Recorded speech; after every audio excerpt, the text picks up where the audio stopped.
ಕಡ್ಡಿ ಮುರಿದಂತೆ big boss Kannada offer reject ಮಾಡಿದ ಕನ್ನಡದ ಸೆಲೆಬ್ರಿಟಿಗಳಿವರು. ಕಲರ್ಸ್ ಕನ್ನಡ ವಾಹಿನಿಯಲ್ಲಿ ಬಿಗ್ ಬಾಸ್ ಕನ್ನಡ ಸೀಸನ್ 12 ಆರಂಭಕ್ಕೆ ದಿನಗಣನೆ ಶುರುವಾಗಿದೆ. ಸೆಪ್ಟೆಂಬರ್ 28ರಂದು ಬಿಗ್ ಬಾಸ್ ಆರಂಭ ಆಗಲಿದೆ. ಹಾಗಾದರೆ ಯಾರು ಈ ಶೋನಲ್ಲಿ ಭಾಗವಹಿಸಲಿದ್ದಾರೆ? ಕಿಚ್ಚ ಸುದೀಪ್ ನಿರೂಪಣೆ. ಈ ಬಾರಿ ಕಿಚ್ಚ ಸುದೀಪ್ ಅವರು ಬಿಗ್ ಬಾಸ್ ಕನ್ನಡ ಸೀಸನ್ 12 ನಿರೂಪಣೆ ಮಾಡಲಿದ್ದಾರೆ. ಈ ಬಾರಿ ಯಾರೆಲ್ಲ ದೊಡ್ಮನೆಗೆ ಎಂಟ್ರಿ ಕೊಡಲಿದ್ದಾರೆ ಎಂದು ಕಾದು ನೋಡಬೇಕಿದೆ. ಸ್ಯಾಮ್ ಸಮೀರ್ ಅವರು ಬಿಗ್ ಬಾಸ್ ಕನ್ನಡ ಶೋಗೆ ಹೋಗೋದಿಲ್ಲ ಎಂದು ಹೇಳಿದ್ದಾರೆ. ಈ ಹಿಂದೆ ನನಗೆ ಬಿಗ್ ಬಾಸ್ ಆಫರ್ ಬಂದಿತ್ತು. ಅದು ಫೇಕ್ ಅಥವಾ ಸತ್ಯವೋ ಎಂದು ಗೊತ್ತಿಲ್ಲ, ಆದರೆ ನಾನು ಹೋಗೋದಿಲ್ಲ, ನನಗೆ ಇದರಲ್ಲಿ ಆಸಕ್ತಿ ಇಲ್ಲ, ಈ ಅವಕಾಶ ಬೇರೆಯವರಿಗೆ ಸಿಗಲಿ ಎಂದು ಹೇಳಿದ್ದಾರೆ. ಜಯಪ್ರಕಾಶ್ ಶೆಟ್ಟಿ.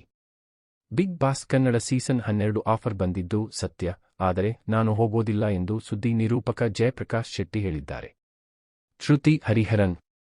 ನಟಿ ಶ್ರುತಿ ಹರಿಹರನ್ ಕೂಡ ಬಿಗ್ ಬಾಸ್ ಶೋನಿಂದ ಯಾವುದೇ ಆಫರ್ ಬಂದಿಲ್ಲ, ಹೋಗೋದಿಲ್ಲ ಎಂದು ಕಳೆದ ವರ್ಷವೇ ಹೇಳಿದ್ದರು. ಮೇಘನಾ ರಾಜ್.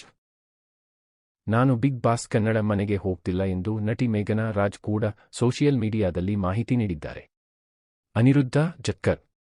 ಕೆಲ ಸೀಸನ್ಗಳಿಂದ ನಟ ಅನಿರುದ್ಧ ಅವರು ಬಿಗ್ ಬಾಸ್ ಮನೆಗೆ ಹೋಗ್ತಾರೆ ಎಂಬ ಮಾತುಗಳು ಕೇಳಿಬರುತ್ತಿವೆ. ಆದರೆ ಅವರು ಹೋಗಲ್ಲ ಎಂದು ಹೇಳಿದ್ದಾರೆ. ಗಟ್ಟಿಮೇಳ ಹಾಗೂ ರಾಧಾರಮಣ ಧಾರಾವಾಹಿ ಖ್ಯಾತಿಯ ನಟಿ ಅಶ್ವಿನಿ ಅವರು ಬಿಗ್ ಬಾಸ್ ಆಫರ್ ಬಂದರೂ ಕೂಡ ಹೋಗಿಲ್ಲ.